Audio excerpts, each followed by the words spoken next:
ব্রাহ্মণবাড়িয়ার নবীনগর উপজেলার শ্যামগ্রাম ইউনিয়নে চুরির প্রস্তুতিকালে এলাকাবাসীর হাতে দুই যুবক আটক হয়েছেন। বিস্তারিত থাকছে শেখ মিহাদের প্রতিবেদনে।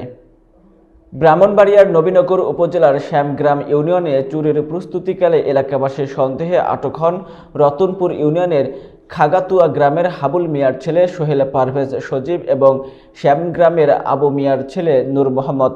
দীর্ঘদিন ধরে তাদের চুরির সঙ্গে সম্পৃক্ততার সন্দেহে এলাকাবাসী নজরদারিতে রাখেন। অবশেষে গত 28শে জানুয়ারি রাত 12টা 45 মিনিটে শ্যামগ্রাম বাজারে চুরির প্রস্তুতিকালে তারা ধরা পড়েন। নবীনগর থানায় খবর দিলে এসআই শামীম ভুঁইয়া সঙ্গী ফোর্স সহ ঘটনাস্থলে এসে উত্তেজিত জনতার হাত থেকে তাদেরকে উদ্ধার করেন।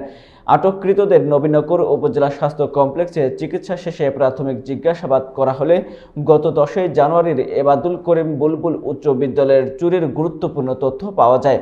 পরে তাদের আদালতে প্রেরণ করা হয়েছে বলে নবীনগর থানা পুলিশ জানিয়েছে।